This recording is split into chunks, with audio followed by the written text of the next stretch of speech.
Jésus-Christ est le même hier, aujourd'hui et éternellement, Hébreux chapitre 13, verset 8. Lettre circulaire 4. Novembre 1975. Je vous salue tous cordialement dans le précieux nom de Jésus-Christ, par cette parole de Jean chapitre 12, versets 35 et 36. Jésus leur dit, « La lumière est encore pour un peu de temps au milieu de vous. Marchez, pendant que vous avez la lumière, afin que les ténèbres ne vous surprennent pas, celui qui marche dans les ténèbres ne sait où il va. Pendant que vous avez la lumière, croyez en la lumière, afin que vous soyez des enfants de lumière. » Aujourd'hui, le Seigneur Jésus-Christ nous adresse les mêmes paroles qu'il dit alors à ses disciples. Il s'agit donc de comprendre ce qu'il dit, afin que nous soyons éclairés par la lumière divine.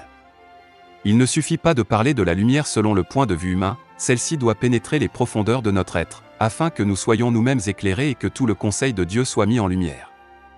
Jésus-Christ est la lumière. Celui à qui il se révèle ne demeurera pas dans les ténèbres, mais il aura la lumière de la vie, et il marchera dans cette lumière. Paul écrit aux Éphésiens, « Et maintenant, vous êtes lumière dans le Seigneur. » Marchez comme des enfants de lumière, Éphésiens chapitre 5, verset 8. Il écrit aux Colossiens que Dieu nous a rendus capables d'avoir part à l'héritage des saints. Lorsque, par la grâce de Dieu, nous a été donnée la révélation divine de la parole de Dieu, nous reconnaissons quel merveilleux héritage est accordé aux saints dans cette lumière. Lorsqu'au commencement, Dieu créa les cieux et la terre, la première chose qu'il dit, c'est « que la lumière soit ». Et la lumière fut. Alors, Dieu sépara la lumière d'avec les ténèbres. En Christ, nous sommes devenus une nouvelle créature. Dieu dit « que la lumière soit ». Et, dans notre temps, la lumière vint par la parole révélée. Pierre dit dans son épître que nous faisons bien de prêter attention à la parole prophétique, comme à une lampe qui brille dans un lieu obscur. Quelle est pour nous la signification de ces passages bibliques? Cela veut-il dire que nous devions comprendre les projets d'une église ou d'un mouvement? Avons-nous besoin d'être éclairés pour nous joindre à une organisation humaine? Non. Il s'agit, dans ce temps, de recevoir la révélation prophétique de la parole de Dieu, et de reconnaître de quelle manière le Seigneur agit avec son peuple. Ces dernières semaines, la parole du prophète Zacharie chapitre 14, verset 7 m'a tout particulièrement donné à réfléchir. Ce qui m'a frappé, c'est le fait que frère Branham s'est souvent référé à ce passage biblique. Dans ce texte, il est question d'un jour qui est bien connu du Seigneur, lequel n'est ni jour ni nuit, et cependant, au temps du soir, il devait y avoir de la lumière. Paul parle du jour du salut dans lequel le Seigneur nous a secourus, et du temps favorable dans lequel il nous a exaucés, 2 Corinthiens chapitre 6. Il se rapporte aux paroles prononcées par le prophète Ésaïe, dans le chapitre 49. Il ressort du contexte de ces paroles qu'au jour du salut, il doit être rappelé aux prisonniers qu'ils sont libres, et qu'ils peuvent sortir de leur captivité. C'est alors à ceux qui sont assis dans les ténèbres que s'adressera cette proclamation, « Paraissez dans la lumière ». Les désolés entendront cette parole d'exhortation, « Soyez consolés », et il dira aux malades, « Soyez guéris ». L'évangile de Jésus-Christ, le Fils de Dieu, est un message magnifique, qui rend libre et satisfait le cœur, il s'étend à tous les domaines de notre vie, à l'esprit, à l'âme et au corps, si toutefois nous le croyons. Jésus-Christ, notre Seigneur, nous dit, « Marchez pendant que vous avez la lumière ». Au commencement du Nouveau Testament, les promesses de Dieu s'accomplirent de diverses manières. Chaque fois que la parole de Dieu fut à nouveau placée sur le chandelier, et que les promesses de Dieu furent publiées et crues, la lumière divine rayonna dans l'Église de Dieu. Déjà, lors de l'apparition de Jean-Baptiste, la lumière divine vint sur tous ceux qui eurent foi en son message. Celui qui suivait le Seigneur Jésus ne restait pas dans les ténèbres. Au contraire, il avait la lumière de la vie, il reconnaissait les voies de Dieu, et il marchait en elles. Depuis les jours de Pentecôte, chaque fois que quelqu'un a été saisi par l'action du Saint-Esprit, alors ce croyant a vu briller la lumière de la gloire de Dieu, resplendissant sur la face de Christ, comme cela avait eu lieu dans l'Église originale. Chaque jour, à l'aube, le soleil se lève et paraît dans toute sa force. Les ténèbres reculent et se dissipent, car le jour a commencé. De même, au commencement du jour du salut, la lumière majestueuse du soleil de justice apparut et brillait avec éclat en portant le salut et la guérison dans ses rayons. Celui qui est touché par ce rayon de lumière ne peut rester plus longtemps dans les ténèbres, mais il reçoit au contraire l'illumination céleste. C'était un merveilleux commencement du jour de la grâce que Dieu avait projeté de donner à l'humanité. Cependant, le jour du salut ne demeura pas entièrement dans cette lumière originale. L'éclat dont était revêtu le christianisme original, cette lumière sans mélange, pâlit, et le jour se troubla, différents nuages vinrent voiler le soleil de la grâce. Cependant, la promesse de la parole prophétique disait, « Mais vers le soir, la lumière paraîtra. » Nous ne demandons pas comment cela arrivera, nous croyons simplement la parole promise, et nous voyons, et expérimentons, l'accomplissement de cette parole. Nous ne cherchons pas à nous orienter d'après ce qui s'est passé au cours des siècles de l'histoire de l'Église du Nouveau Testament, mais nous allons directement au commencement, nous revenons à l'origine pour savoir ce qui doit arriver, maintenant, à la fin du jour.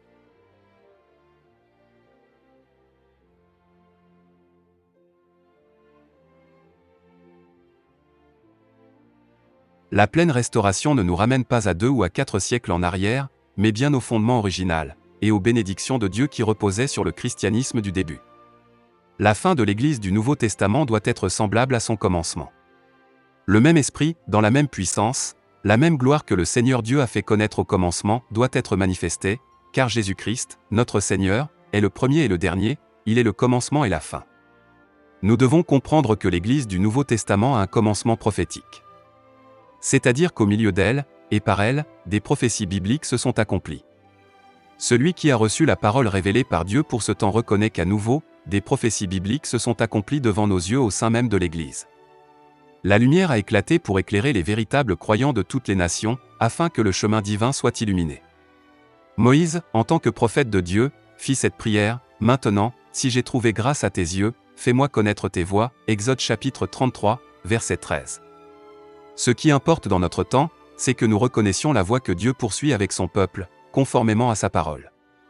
Nous lisons plus loin que Dieu fit connaître à Moïse ses voies et sa manière d'agir avec les enfants d'Israël. Le Seigneur n'a jamais manqué.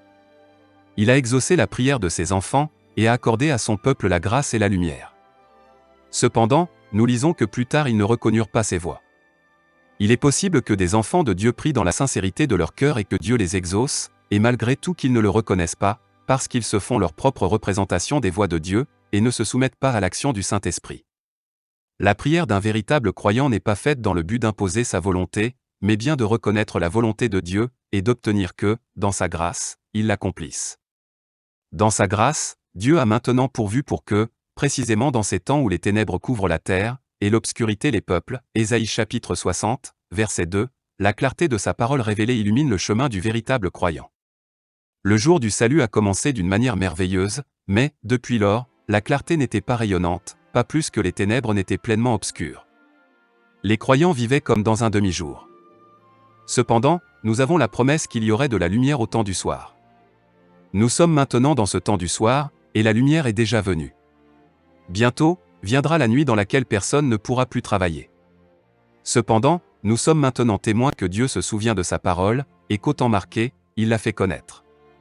Aussitôt que la lumière apparaît, le temps du sommeil est terminé, et nous devons nous lever. En parlant de la connaissance du temps dans lequel nous nous trouvons, l'apôtre Paul dit que c'est l'heure de se réveiller enfin du sommeil, car maintenant, le salut est plus près de nous que lorsque nous avons cru, Romains chapitre 13, verset 11. Dans Matthieu 25, il nous est dit que toutes les vierges s'endormirent, mais qu'ensuite, toutes s'éveillèrent et préparèrent leur lampe pour aller à la rencontre de l'époux. C'est le temps du réveil. Le dernier appel a retenti, voici l'époux, allez à sa rencontre. Beaucoup de prédicateurs parlent de l'heure de minuit sans comprendre ce qui s'accomplit au temps du soir. Celui qui passe à côté de ce que Dieu fait au temps du soir, tandis que la lumière se lève à nouveau et que les hommes sont tirés de leur sommeil par le message divin, et qui n'entend pas l'appel qui lui est fait de se préparer, c'est à celui-là que l'huile fera défaut, quand l'heure de minuit tombera. Cela ne sert à rien que les prédicateurs, interprétant Matthieu chapitre 25 d'une façon particulière, affirment à leurs auditeurs qu'ils seront tout présents lorsque le Seigneur Jésus reviendra, alors qu'ils désignent tous les autres comme étant des vierges folles. Tous, nous devons faire silence, et nous mettre aux pieds de Jésus afin d'entendre clairement sa voix. Nous avons besoin de l'huile de l'Esprit pour saisir, comme le font des vierges sages, ce que Dieu fait maintenant au temps du soir. Avoir seulement l'éclaircissement nécessaire au salut de notre âme ne suffit pas pour avoir part à l'enlèvement, nous devons voir la lumière de la parole prophétique, laquelle brille en ce temps, et marcher dans la lumière de la parole révélée. Si nous sommes enfants de lumière, nous aurons communion avec notre Seigneur glorifié, comme aussi les uns avec les autres.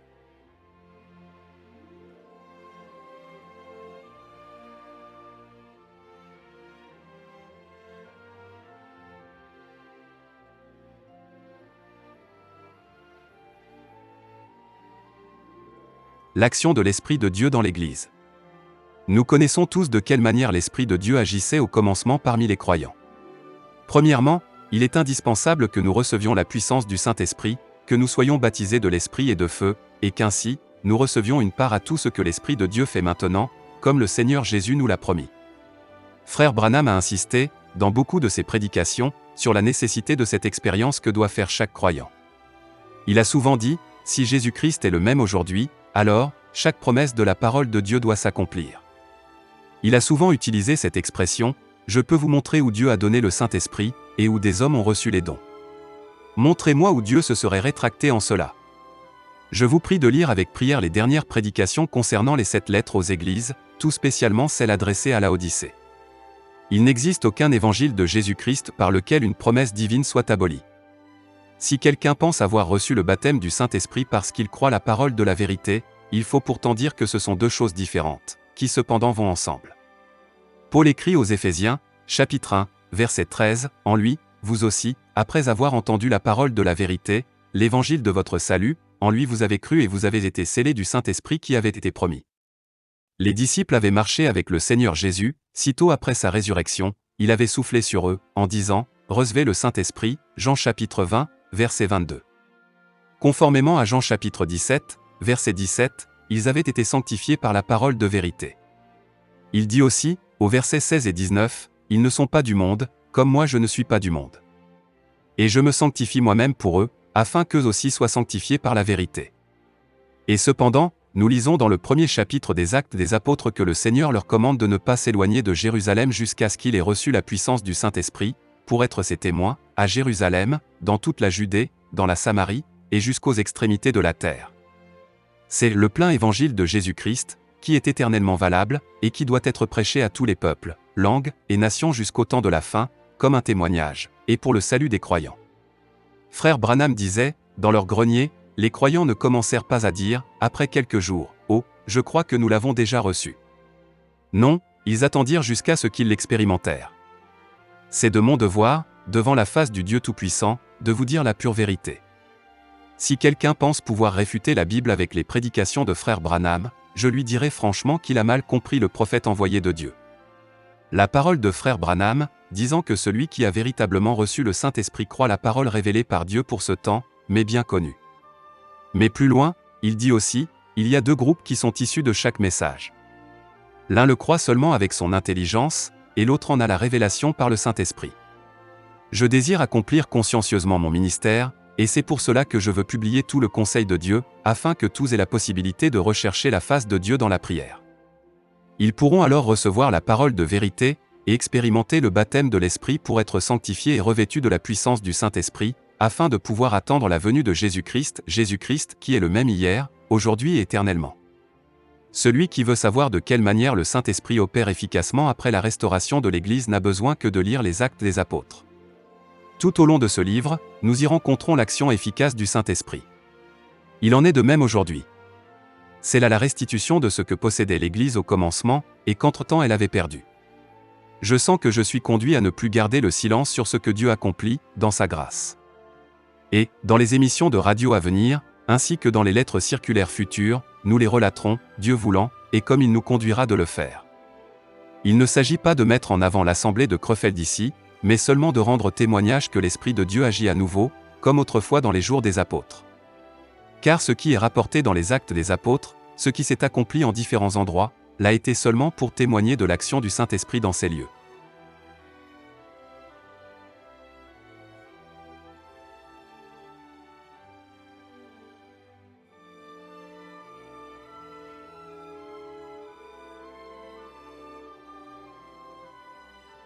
Dans les Saintes Écritures se trouve la norme, établie une fois pour toutes, valable pour l'Église du Nouveau Testament.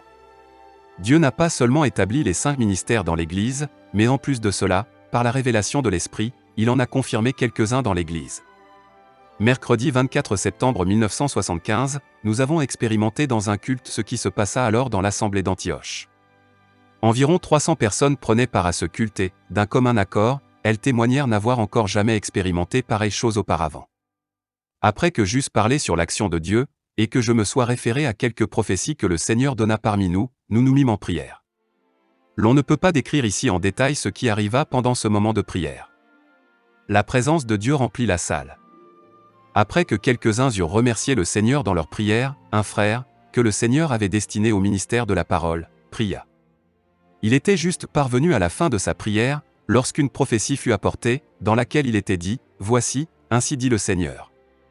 Mon fils, viens en avant et reçois, par l'imposition des mains, le don qui a été préparé pour toi dès la fondation du monde. Ainsi dit le Seigneur. Car ta foi est grande. » Après que nous ayons prié pour ce frère, selon l'ordre du Seigneur, et que nous l'ayons consacré pour le service, je me sentis conduit par le Seigneur à appeler 2 frères anciens, qui sont solides dans la foi, afin de prier pour eux pour qu'il aide à partager le repas du Seigneur. Comme j'avais fini cela, une deuxième prophétie vint, disant que je devais encore prier pour un autre frère et pour sa femme. Eux aussi furent appelés par leur nom. Ce frère, sa femme et sa famille purent émigrer en Allemagne, il y a quelques années, de la partie la plus éloignée de la Russie, et cela comme par un miracle de Dieu. Par la grâce du Seigneur, ce frère avait reçu la mission d'apporter le message du temps de la fin en langue russe, par les émissions radiophoniques. Sa femme, qui l'aide à faire ses traductions, fut également consacrée. Après avoir prié pour ceux qui avaient été destinés au service divin, je me sentis conduit à prier pour tous ceux qui voulaient se consacrer tout entier à Dieu. Beaucoup vinrent en avant, et expérimentèrent une bénédiction particulière de Dieu. Dans une vision, il fut montré que le Seigneur lui-même avait préparé la table, et qu'il souperait avec nous. La gloire du Seigneur se répandit sur la plateforme et sur la partie avancée de la salle, comme une toile déployée. Il fut montré quelle serait la dernière personne dans la ligne de prière, et cela après que tous se fussent rassemblés en avant pour la prière. Je ne savais rien de ce qui avait été montré en vision dans l'assemblée, cependant, conduit par l'Esprit de Dieu, j'exprimai la parole que nous dit le Seigneur Jésus dans Apocalypse 3 au sujet du souper. Ensuite, j'appelai tout le monde en avant, et nous priâmes ensemble, nous tenant comme sous la nuée de la gloire du Dieu Tout-Puissant, qui nous rencontra tous d'une manière surnaturelle. Déjà le dimanche 7 septembre, alors que des frères et des sœurs de différentes villes et de différents pays prenaient part, ici à Krefeld, à une réunion, l'Esprit de Dieu agit d'une manière puissante. Nous sommes reconnaissants de tout notre cœur, non seulement de pouvoir parler d'un Seigneur vivant, mais encore, par sa grâce, de le voir au milieu de nous comme étant le ressuscité, agissant efficacement. Frère Branham parlait d'un réveil parmi l'Épouse, et je crois de tout mon cœur que nous entrons dans ce temps. Au Seigneur soit la louange, l'honneur et l'adoration. Agissant de la part de Dieu. Frère Franck.